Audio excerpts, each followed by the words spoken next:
Hello everyone. Have a brief book review for you here of Ovid's Metamorphoses. I've been getting more into ancient literature lately, especially Roman literature. And Ovid's a great place to dive into that. So Ovid is a poet who lived during the golden age of Roman literature, and he's one of the greatest poets that Rome ever produced. And here in Metamorphoses, he's taking stories from Roman mythology, stories people already knew, and taking the parts where there's a metamorphosis, where something or someone changes into someone or something else. And his real genius in this lies in how he weaves the story together, how one story morphs into another one.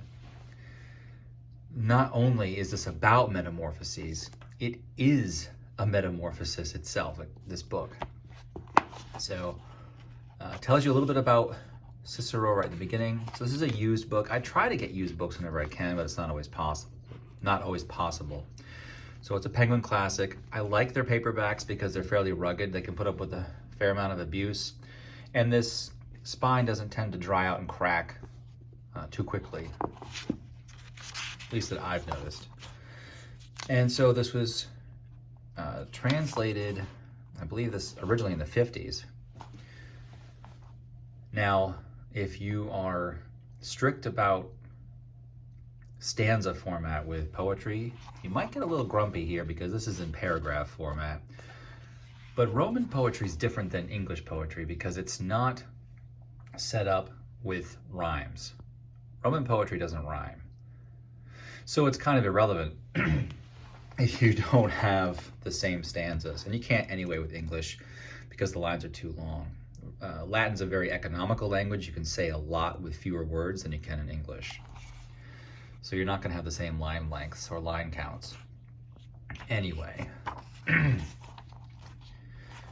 But anyway, you've got this, so you get a used book, you have to put up with some flaws, and someone wrote in this quite a bit.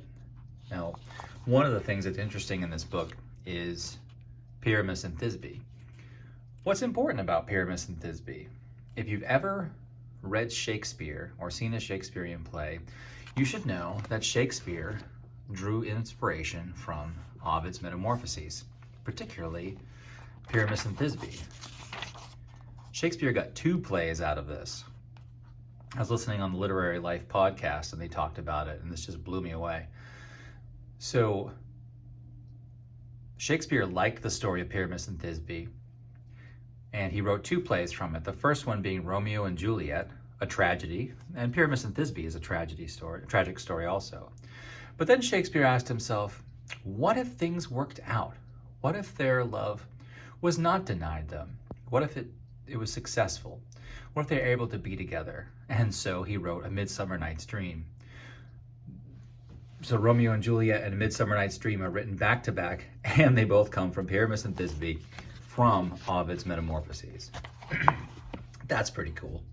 So this is an important book, not just in Ovid's lifetime, but beyond, for centuries. And it's worth our time now. So I enjoyed this, and it gives you a bit of insight into Roman mythology. Now, if we come to a couple of things that struck me in this book, trying to understand Roman mythology and how they looked at things like fate. Here we have the words of Jupiter speaking here.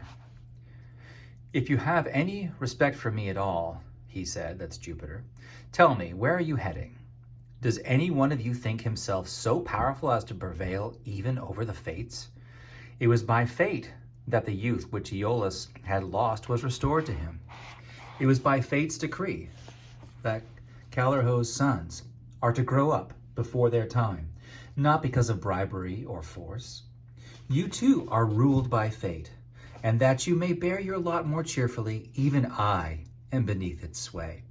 If I had the power to change the fates, my dear Iacchus would not be bowed down by advancing years.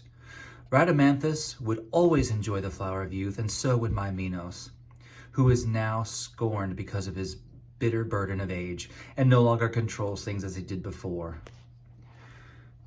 So here Jupiter is saying, Jupiter, the king of the Roman pantheon, is saying he doesn't have control over fate either.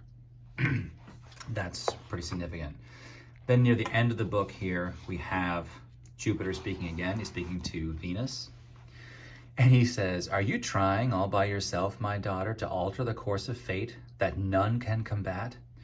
You may go yourself into the house of the three sisters, and there you will see the records of destiny, massive tablets of bronze and solid iron, which have no fear of thunderings in the sky, or of the wrathful lightning, safe and eternal though the heavens fall. You will find there the fate of your descendant engraved in everlasting adamant. I have read it myself and noted it.